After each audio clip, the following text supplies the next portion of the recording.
Good morning, students. Today we are talking about the symptoms caused by viruses in plants.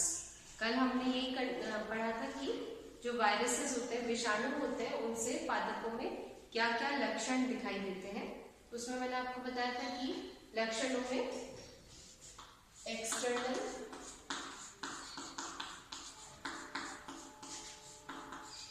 Internal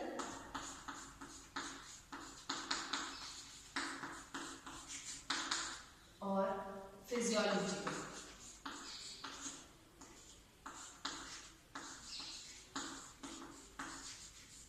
तीन तरह के लक्षण दिखाई देते हैं, जिसमें एक्सटर्नल में आपको बताया था कि एक्सटर्नली प्लांट के लीव्स में, रूट में, स्टेम में, फ्लावर में, फ्रूट में क्या क्या लक्षण दिखाई दे सकते हैं.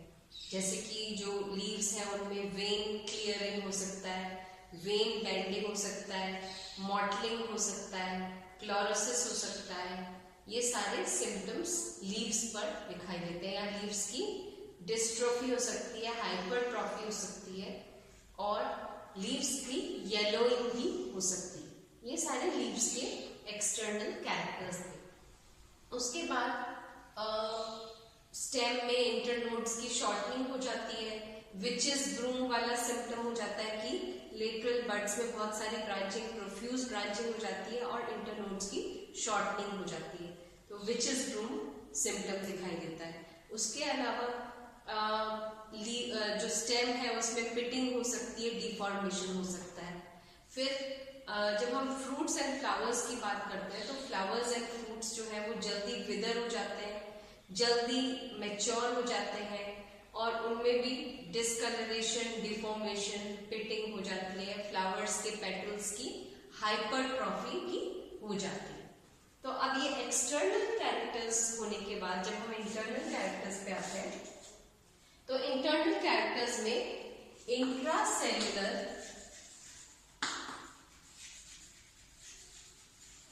इंक्लूजन्स आ जाते हैं. और वो इंक्लूजन्स दो तरह के हो सकते हैं. अमीबॉइड हो सकते हैं या लैमेलर हो सकते हैं. तो इंट्रासेल्युलर इंक्लूजन्स अमीबॉइड टाइप के इंक्लूजन्स हो सकते हैं या लैमेलर हो सकते हैं. और इसके अलावा हाइपरप्लेजिया हो सकता है और नेक्रोसिस भी हो सकता है. नेक्रोसिस का आपको पता होना चाहिए कि सेल की डेथ हो जाती है, सेल डेथ हो जाता है और ब्राउनिंग हो जाता है. तो ये सारे इंटरनल सिम्टम्स होते हैं वायरसेस के प्लांट में अफेक्ट होने से. ये सारे इंटरनल फैक्टर्स हो सकते हैं. अब हम आते हैं फिजियोलॉजिकल फैक्टर्स पे. फिजियोलॉजिकल फैक्टर्स क्या है?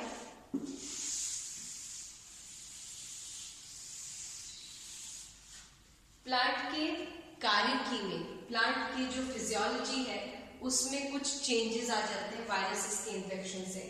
तो वो किस तरह की हो सकते हैं? सबसे पहले हम कह सकते हैं कि न्यू प्रोटीन्स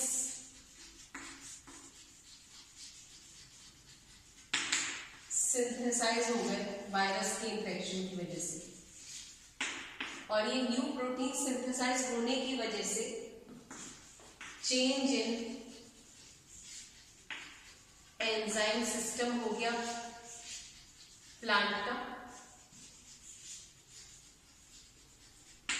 ठीक है.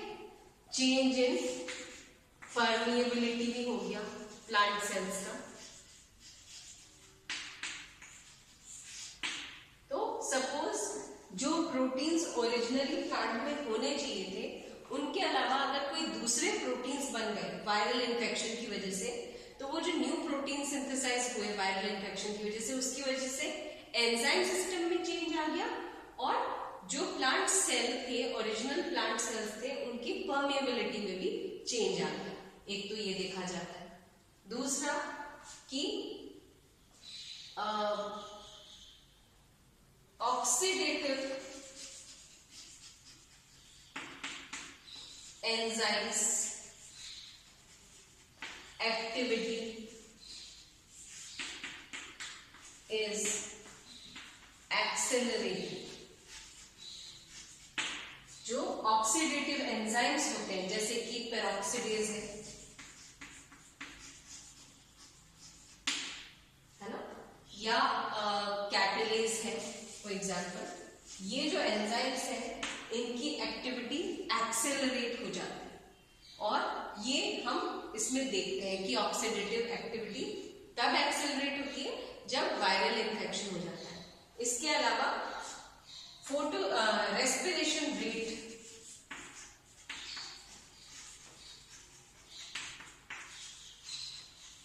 Is high. जो भी वायरल इन्फेक्टेड प्लांट सेल्स होंगे होस्ट के, उनमें रेस्पिरेशन रेट बढ़ जाता है वायरल इन्फेक्शन होने से। इसके अलावा देखते हैं हम chlorophyll content of leaves is decreased. जो क्लोरोफिल कंटेंट है पत्तियों में वो कम हो जाती है। कम होने से फोटोसिंथेटिक रेट लो हो जाता है।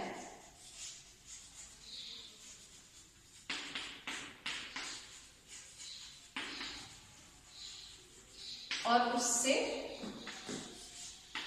यील्ड डिक्रीज हो जाती है।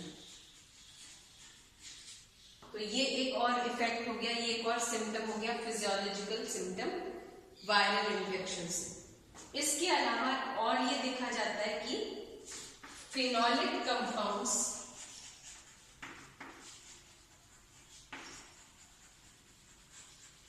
अक्यूमुलेट हो जाते हैं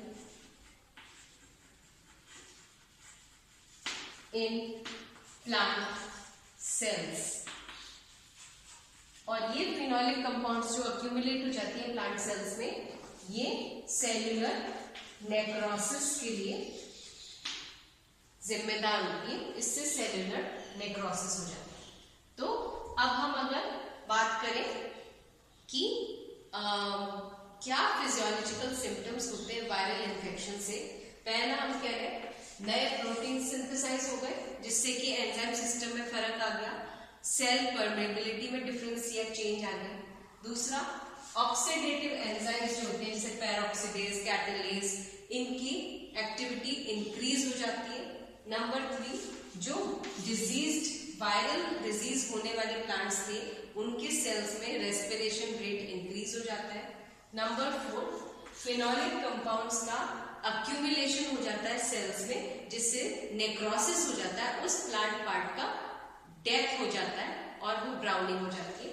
एंड नंबर 5, क्लोरोफिल कंटेंट जो लीव्स का है वो कम हो जाता है जिससे कि फोटोसिंथेटिक रेट कम हो जाती है और उस प्लांट का यील्ड जो होता है, जो उत्पादन होता है उस प्लांट का, चाहे वो फ्रूट्स का होता, चाहे वो फ्लावर्स का होता है, चाहे वो लीव्स का होता है, चाहे वो स्टेम का होता, चाहे वो रूट का होता है, जो भी इकोनॉमिकली इंपॉर्टेंट पार्ट था उस प्लांट का, जो हमें जिसको ग्रो किया है, जो कोई क्रॉप है जिसको इकोनॉमिकली इंपॉर्टेंट था किसी प्लांट पार्ट के लिए, उस पार्ट में अगर डिक्रीज होगा तो उसका ग्रोथ या यील्ड कम हो जाएगा, उत्पादन कम हो जाएगा, तो वो बेकार, मतलब उसमें बहुत लॉस हो जाएगा फार्मर्स को।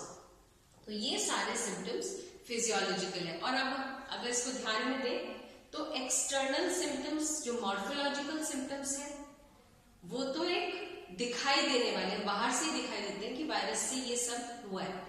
इंटरनल जो सिम्टम्स हुए जैसे इंट्रासेल्युलर इंक्लूजन्स हुए, लैमेलर हुए, अमीबॉइड हुए, या कोई प्रोडक्ट्स अक्यूमुलेट हो गए सेल के अंदर, नए बन गए, उससे होने वाले चेंजेस से प्लांट की फिजियोलॉजी में फर्क आया और उस फिजियोलॉजी से ये सारे 5 तरह के इफेक्ट्स और आ गए।